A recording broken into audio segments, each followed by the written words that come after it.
little bit of input about what he's been hearing as he's traveled not only through northeastern Oklahoma, but across the state. Jim? Thank you, Mike. Let me first of all say a thank you to Tom and to all of you for coming out. I don't profess to be an expert in every part of agriculture, and I don't think there is one in the United States, quite frankly. What I do like to do is get to meetings like this to listen and to learn and try to translate what you say into positive things that can help in the long run. One example, at a meeting we had last year, followed up by a meeting I had with Tom Tate and a couple of others, we evolved something that became law just a few months ago. Because Tom talked to me about the foreclosure problem and how difficult it is for the typical farmer to face and to take foreclosure. And there is no alternative to that, because the tax laws were structured in such a way that if you wanted to deed back some of the land to the lending agency, you had to pay the capital gains tax on top of it, and you were just digging yourself deeper in the hole.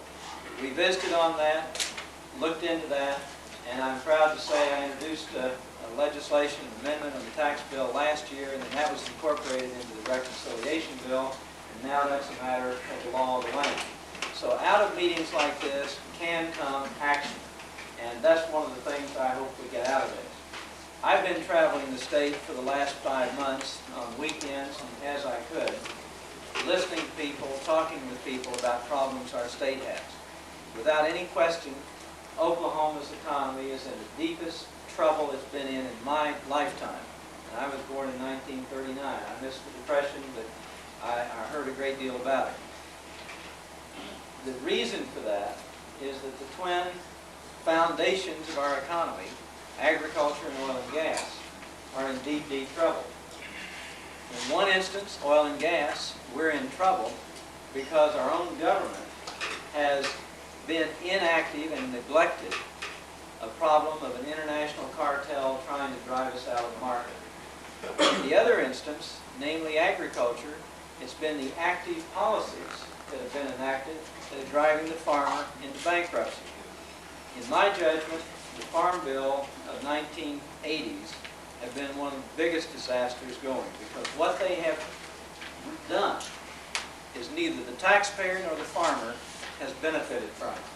The taxpayer saw $3 billion of his taxes going to farm programs in 1980.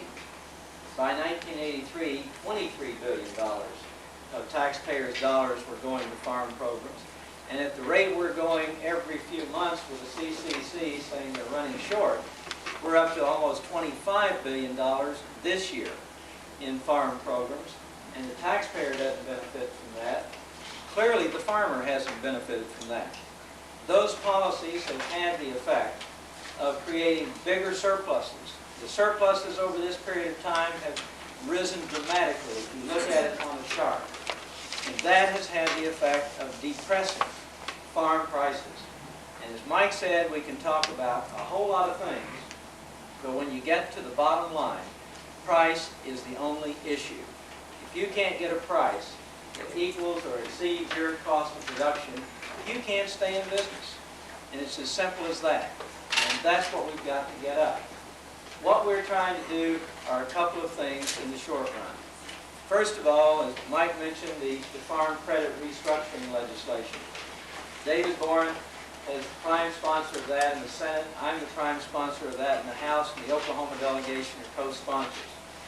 Basically, what we're attempting to do in legislation is to change the policy direction from one of foreclosure to one of restructuring and saving the family farm concept. So that is one thing.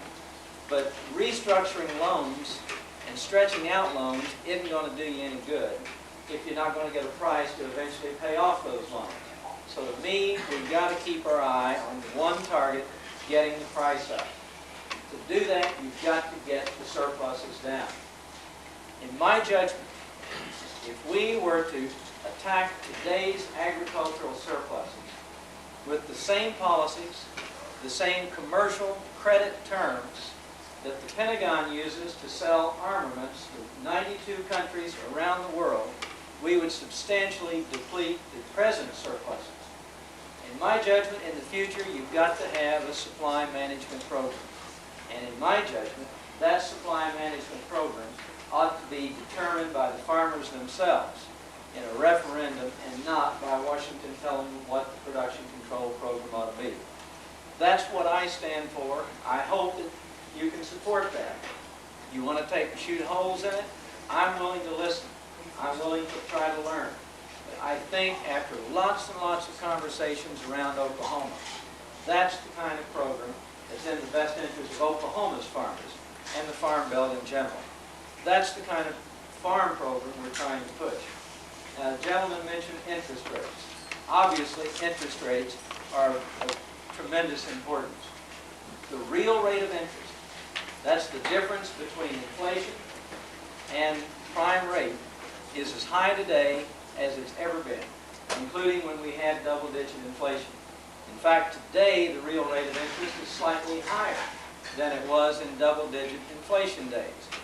Now, some of you may recall back in 1981 and 1982, when I was chairman of the House Budget Committee, that I got a lot of criticism by saying the Reagan administration supply-side economic program would not add up to a balanced budget, that instead it would add up to $200 billion annual deficits, and that the results of annual deficits of that nature would be to keep real interest rates at historic high levels, that it would weaken our position in the international markets by overvaluing the dollar in relation to other currencies, and that it would have a recessionary effect on our economy, and that agriculture and manufacturing would not come out of that recession in the way that would be recovery. Everything I said in 1981 and 82 has come true. I haven't had to eat a single one of those words. We still have to change the basic fiscal policies. We've got to move toward a balanced budget. We can move toward a balanced budget, but I can tell you, with agriculture taking a much greater percent of the cuts than is the percent of agriculture in the federal budget, that's not the fair way to move. And I hope that as you consider that issue, that you will also give some attention to that. These are some of the things that I've been involved in, some of the things I think we ought to move forward. And I can guarantee you, meetings like this, where you express yourselves, where you get some unified support for a limited set of goals that can be achieved, meetings like this can be successful. And I'm looking forward to working with you on it. Thank you all very much. In our government, and I specifically recall when he was head of the Budget Committee and he was warning against these $200 billion plus per year deficits, that it seemed to me that his fiscal policy for the United States was a lot sounder than that of the President of the United States. I had a lot of respect for him then, and time has proved him to be right. And so I respect very much, the soundness of your thinking at that time, Jim. And if we'd just done that, a lot of us wouldn't be in as bad a shape as we are at the present time, I think. The first resolution that we passed was that the $200 billion plus per year federal deficits we consider to be the primary, or one of the primary causes for the financial crisis that we're facing here, in agriculture. But being more specific and more recent, and something that can be of direct significance to many of you here in this room, whether you're aware of it or not. If you're in the situation that I'm in, where federal land banks already filed a foreclosure on you, or a farmer's home, or commercial bank, or whoever, and you don't like foreclosure, and you damn sure don't want to go through bankruptcy, but you can't service the debt on your loan. I mean, you know the feeling, because a lot of you all have been there, or if you're not there and you owe 50, 75% on the value of your land, you're headed there. One of the more acceptable alternatives is to be able to deed back the property to Farm Credit or Farmer's Home or whoever it may be, rather than having to go through the foreclosure proceeding, or particularly through bankruptcy.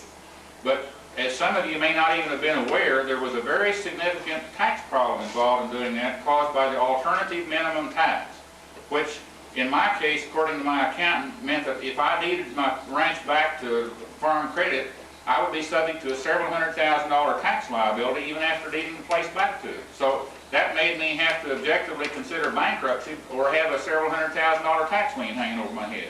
Now, the same thing would apply in your situations, you know, if you owed more on your land than what you paid for it, because that's where the alternative minimum tax came in. Jim has been actively involved in helping work on the conference committees and so forth that have helped pass the new legislation that's just recently been passed. I mean, they came at it from several different directions, but this is passed and is the law. And it effectively does away with the alternative minimum tax problem for those of us who would like to be able to deed our place back to our creditors in lieu, you know, of foreclosure. So, Jim, I for one, and I think a lot of the rest of us in this room very much appreciate, you know, the work that's been done by you, you know, in this regard. And it's these type suggestions that we're trying to come up with, you know, in our meetings here today. We can deal with the specifics of them a lot better than we can these foreign trade problems and the overall deficit problems, because, you know, we're not on first-hand experience, you know, to the extent that you and Mike are in how best to deal with those problems. But we are having first-hand experience on how to deal with, you know, farm credit, farmers home, and our commercial banks, and trying to fight for survival. Well, so much, but that's about the only good news that I've had personally in the last 2 or 3 years is the passage of this legislation. So, as one person and representing the rest of you all, I think we sure appreciate that. Arlene, do you have comments? Yeah, I do. I personally would like to thank our two congressmen for being here today, and I agree with both of you, mostly. You did say that you felt like the federal deficit is balancing the budget. You probably are. Number one problem in this group agreed with you and our previous action a few moments ago.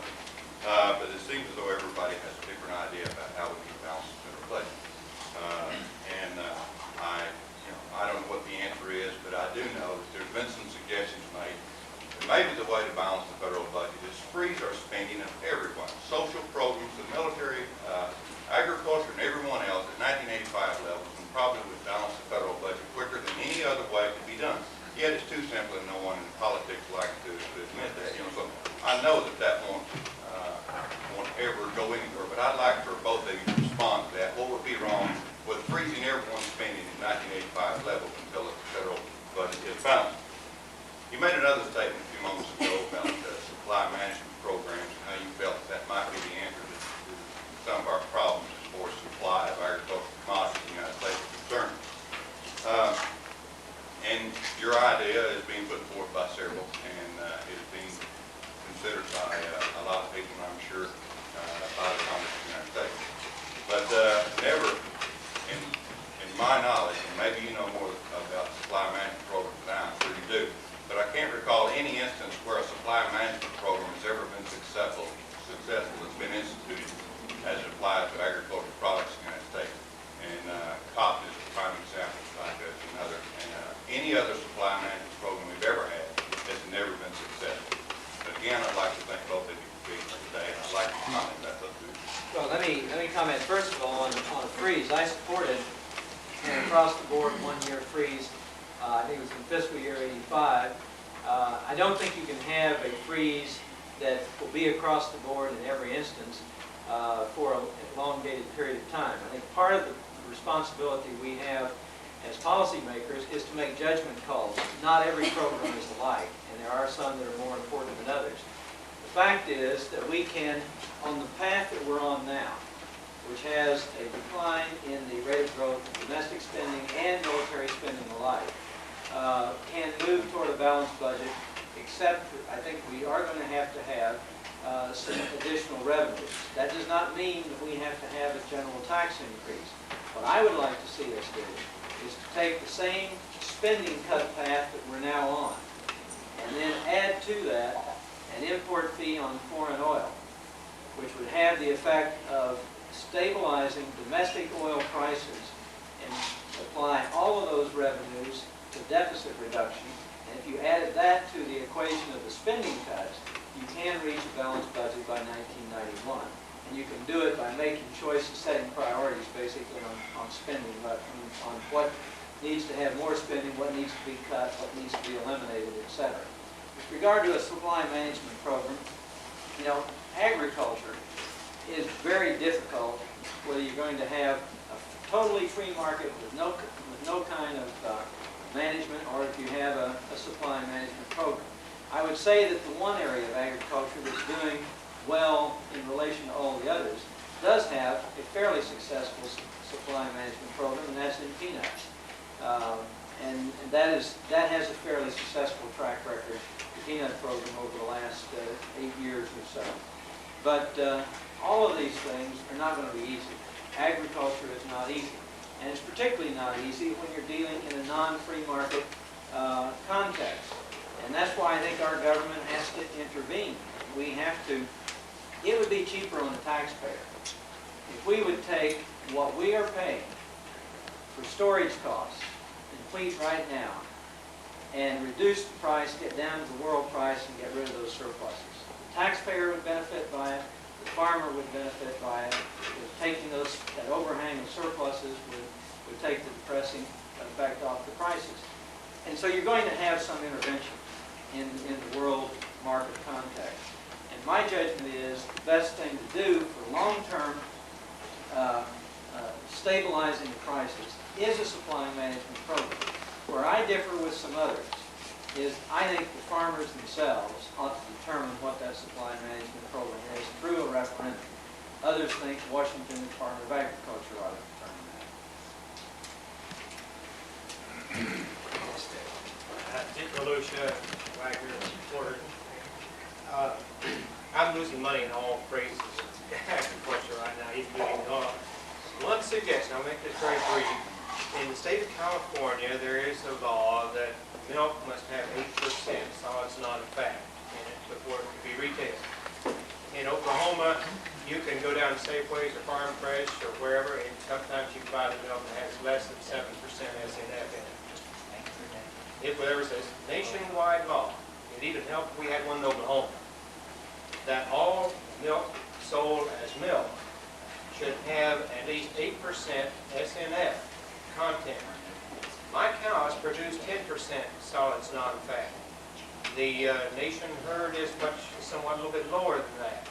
But still, the farmer produces a high-quality product, and the fairness in drug and on food and labeling and all that allows the producers and bottlers of milk to centrifuge off that extra solid and sell to the customer a watered-down product that has milk flavor to it.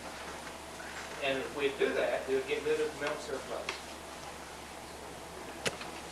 Good point. I can't comment on it one way or the other. I gotta be honest, I've been here 8 years, I'm sure he's been here 14 years, I've never heard that as a suggestion, so I'd like to look into it. Bob Hill? Bob Hill from Oklahoma. Of course, I'm anti-foreign trade. I've already made it known here. Like I said, there's been a lot of talk around here of solutions. But if you look back a few years when our trouble started, imports started flooding the country, putting everybody out of work. And if I'm not wrong, I think the biggest consumer of farm and produce in this country are Americans. As long as we put the Americans out of work, they cannot consume the farm produce. Looks to me like anti-protectionism. I know the most administration against it. But if you just stop and think in common sense and look back, when our trouble started, that's when our trouble started. It's when it opened up and let everybody ship everything or anything they wanted into our country. And like I said a while ago, there's a radio station in Tulsa that used to play Fern Young's song, Eat Your Imports. I don't know where all of you heard it or not. But all of a sudden that was shut off. And they'll holler free enterprise in our system, and the way I see it, most of it is controlled. And that's where a big trouble is. Let me comment on that. One of the things we don't want to do is to have another Smoot-Hawley tariff. In my judgment, the Smoot-Hawley tariff started out of artificially closing our borders to other countries, ended up them closing their borders to our products, and that's what made the Great Depression great. So we don't want to have that. Secondly, when you have a free market context, when you have stable economic policies in this country, we can compete with anyone. 1 out of every 3 acres did go into export. 1 out of every 6 jobs in the United States directly related to exports. What happened? Look at 1980. From 1914 until 1980, we were the world's largest creditor nation. That has turned around because of economic policies that began in 1981. High deficit policies, high interest rate policies, overvalued dollar policies. When we got to the point in this country where 1982 to roughly 1985, where the dollar was overvalued at one point 60% over other currencies. That is the same as saying you produce a product here in Oklahoma, whether it's a widget or a farm commodity, and you try to sell it in France or compete anywhere in the world, even if you're as efficient as anybody else in the world, that's like putting a 60% tax on your product. And that's why we couldn't compete. That was one reason. The second reason we couldn't compete were there were some markets that basically artificially closed their markets to us. Now, do we just close our market? And my answer is no, because we're going to end up losing more than we would gain. Tell you what we ought to do, and this is an issue that's before the Congress right now. It's a new trade bill that the administration right now is opposing, but it has this word reciprocity. And that is, if country X, country Y, whoever you are, if you close your markets to U.S. products, then we'll shut the door on your products until you open your markets. So I think that ought to be our policy, opening markets. And if that happens, U.S. farmer, manufacturer, anybody can compete. We know we can compete. We're right now the biggest debtor nation in the world.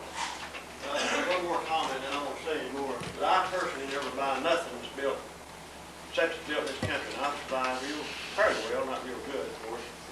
But if everybody bought everything American, and the government would be out of it, that would be the people doing this.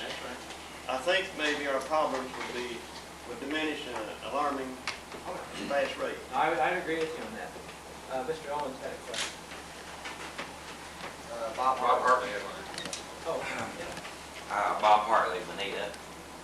We've pretty well established that one of our biggest problems in agriculture is the high interest rates that we have today. What can we do as producers, and what can you gentlemen do as our representatives to get Mr. Volcker and the Federal Reserve Board to reduce these interest rates?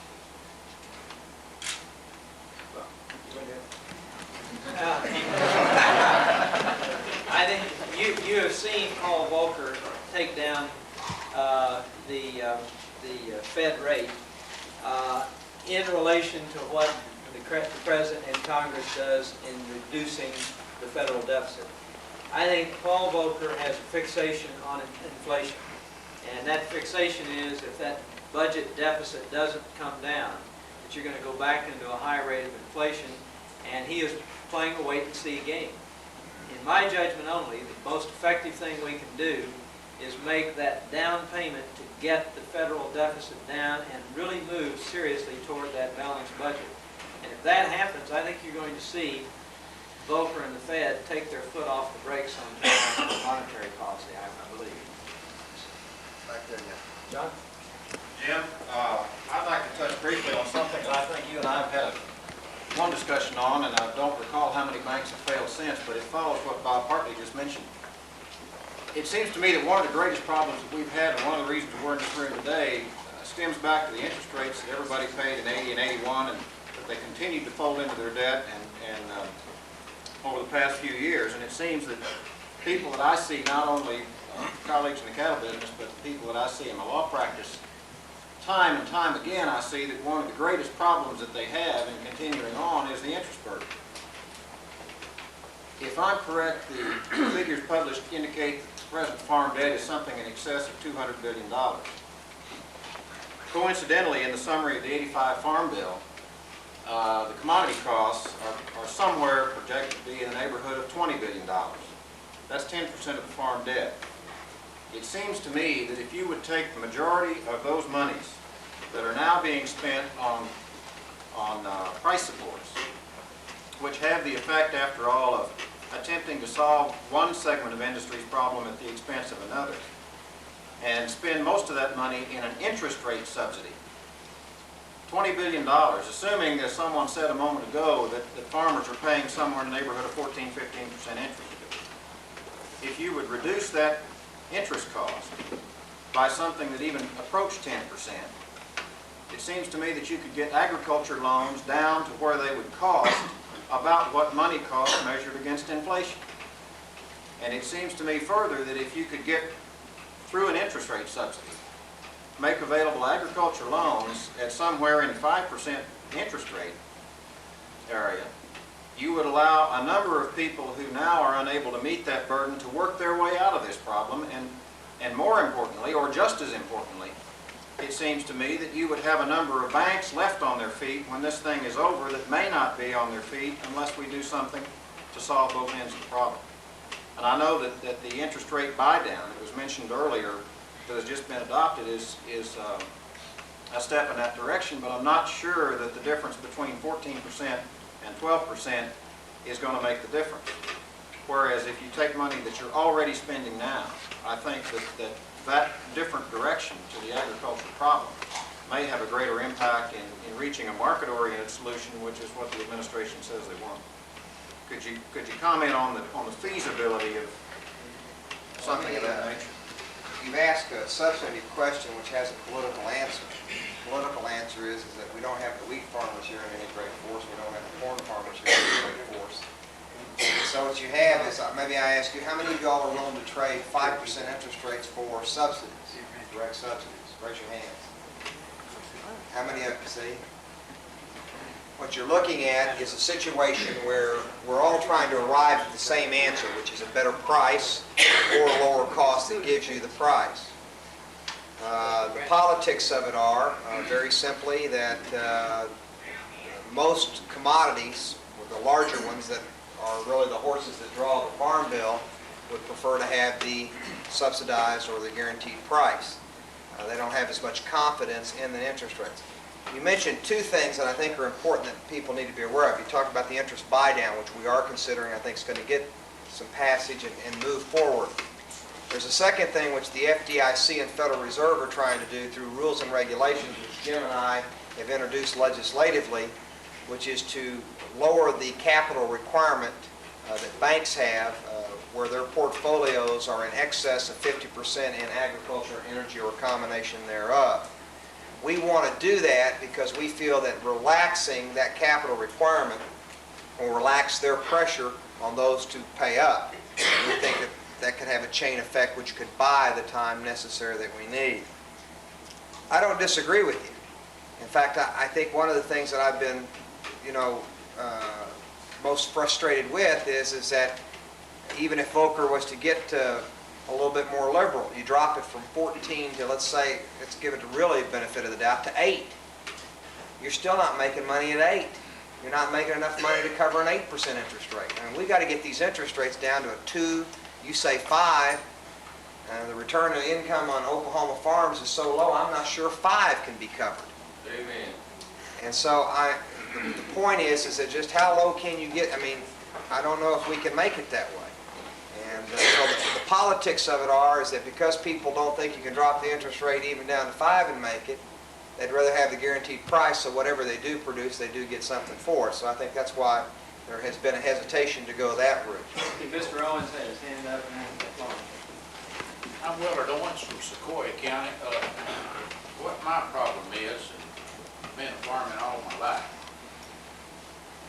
it's got to the point now that the rate of interest is secondary. Where are you going to get the money at any rate of interest? I mean, the bankers don't like to see you walk in with a cowboy hat on or farmer's hat on. You talk any kind of rate. Now, I borrowed money from the Federal Land Bank in 1977 with 7.25%. Paid back about $80-some-odd thousand of that. Borrowed $160,000, actually got about $142,000. Paid back, that's including interest, 80-some-odd thousand. The balance of that note is back up, I'd say, theoretically about $400,000. So, my theory on the problem, and I'll try to come up with an answer to it, is with one word, is greed. For me, Federal Land Bank, my local banks at home that I used to use don't have a bank no more. You have to rough it.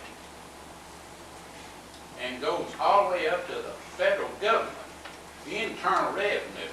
Everybody that handles money is greed. My answer to the thing is to park some of them submarines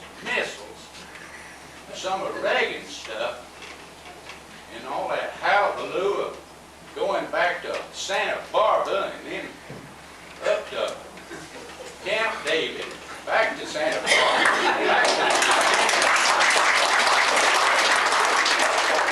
Get rid of that. The sooner it gets out, the better off this country's gonna be. That's all I've got to say.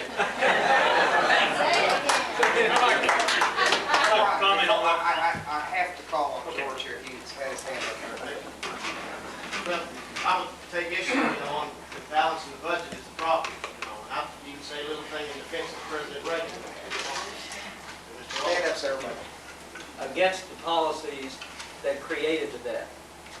However, I am part of a government and part of a country, and I have been brought up by my father who went bust in the Depression, not to repudiate your debts. You pay off your debts if you possibly can. So I can't walk away from debts, even though they weren't of my making.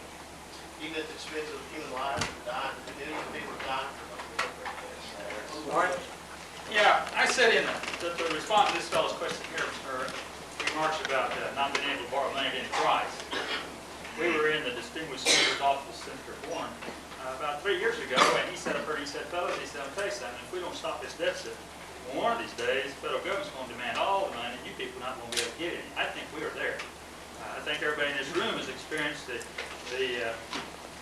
feeling of going to the bank and there just not being any. I mean, it's just not there. It's just not available to farmers anymore. And I think we might as well, as farmers, get ready to live with that until we can some way figure out how to balance this budget. I think balancing the budget and interest rates are the two biggest things that are detriment to agriculture. Now, I'm going to have to take issue a little bit with you from the standpoint of supply management in reference to balancing the budget. What would your response be to balancing the budget, which would bring down interest rates, which would lower the value of the dollar, which would make us more competitive in world markets, which would allow us to compete in world markets with the product that we produce? I hope that's where we can get to someday, because I don't think this country will ever get out of the doldrums it can if we don't produce our way out. We can't just pile up wheat and destroy the ability of this country to produce and ever get ourselves out of the situation we're in.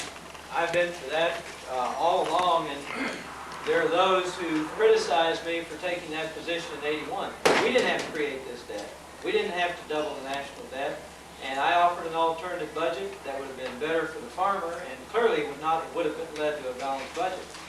And those people who rubber stamp this supply side economics are going to have to live with it now. Point is, right now, you've got a situation in the farm economy.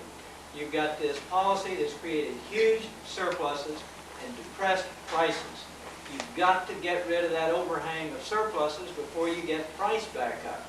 And you're going to have to do that in the short run in some kind of a supply and demand management program. I'm for moving to a free market system. But right now, you're either going to send it into total bankruptcy, and it's costing the taxpayer. It is adding to the deficit. Because as prices are depressed, that just means the government payments increase. And you're going into a vicious circle where the taxpayer is losing and the farmer is losing. But you can't get the price up until you reduce the deficit so the value of the dollar goes down so our products can compete on the rest of the world's market. And now let me say one more thing. I'm a wheat farmer and I draw a hell of a big subsidy payment. And I'll guarantee you, whenever I plant an acre of wheat, I know I'm going to get $4.38 for 75% of that, almost $4.38, leaving out Grand Rud and all some of the other cheaper they do with what I get. But I guarantee you I'll give up every bit of that subsidy if I can get my $4.38 in the marketplace. Absolutely. Promise. Absolutely. Never wheat farmers that way. Absolutely, and right now you're not going to do it because you don't have a free market system. You've got the value of the dollar, so how we can't compete. That's not even it. You got the European communities playing games with it. They're I realize that. I was going to add that. What you need to remember is that even if we were to do all the things you recommend, which we should, we're both advocating that, we both voted that way since 1980. I think Jim's trying to be a little bit too modest here. If we had followed the budgets of Jim Jones in 1980, 81, and 82, ladies and gentlemen, we'd be balanced. We're very close to it today. We didn't follow it. We're paying the price for it now. Now we've got to get that dollar down. But even if we did that, I want you to read that last article in that packet I gave you from Ward Sinclair. It's an article which is worth your reading and rereading. Two problems exist which we are going to have a time dealing with, and one is the subsidization of even our closest friends on whatever we do. They are prepared to go into the market and beat us on any deal we are. We're still the only country left in the world where the farmer deals with other countries and governments. Everybody else is dealing government to government. That's problem number one.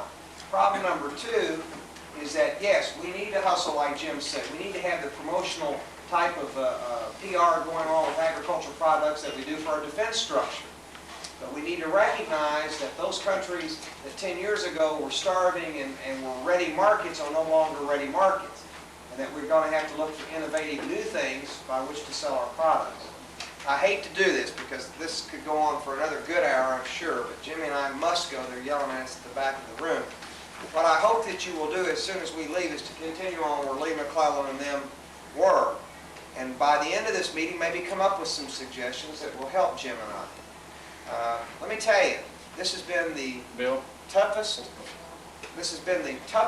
thing that I've had to deal with as a United States Congressman.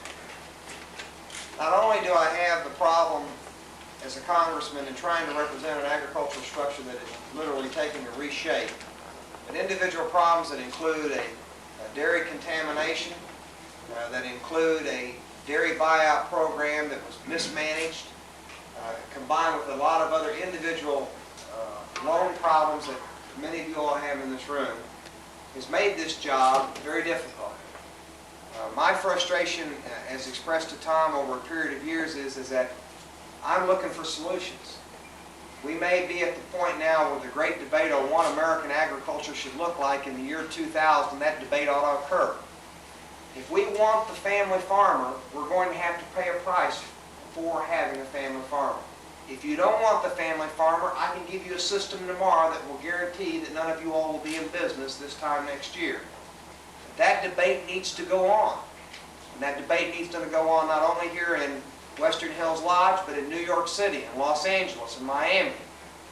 These issues have got to be resolved because we're all in this thing together. And our forces that are in this room are shrinking from 4% to 3%. And our political cloud is becoming less and less. And we need to recognize that we have to stand together. And if there's ever a time for the farm community to rally, come up with solutions, good solutions, which members of Congress like Jim and I can take back and implement, this is the time.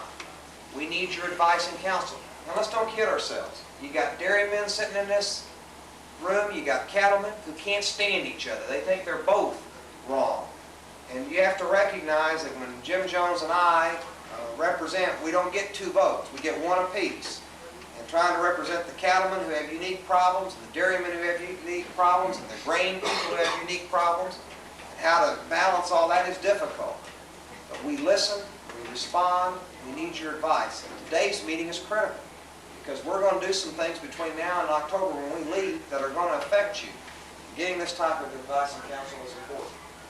One comment on Let me just thank you for the meeting. I have a very deep frustration because it seems like we try to put together a law that balances these interests, and then you have run into a situation where our own government, our own Department of Agriculture, seems to be playing on the other side instead of on the side that we're supposed to be representing. Cattle is a very good example. Last year, in this whole herd buyout program, dairy buyout program, we carefully tried to balance the interests of the dairy and the cattle. Got agreements from both. And if the law were to be implemented as it was written, we would not have had the problem. I recognize that the cattlemen thinned their herds for the past 2 or 3 years, took those losses themselves, and were just about to see daylight. And one announcement by the Secretary of Agriculture took $27 billion out of the beef industry inventory, depressed it that much. And the price broke and the price hadn't come back. Now that's a Department of Agriculture that is not on the side of the farmer and rancher. And that's what frustrates me. You've got a situation today, and Now, I don't believe there's a single-family farmer in a high policy-making position in government. You've got agribusiness, and you've got corporate farming interest. And I think that is one of the major concerns. But out of meetings like this, if we can narrow our scope of goals and then go after it with some unified spirit, I think we can rattle enough bones and cages to make a difference. And that's why meetings like this, for my purposes, are very, very important. And I thank you for attending.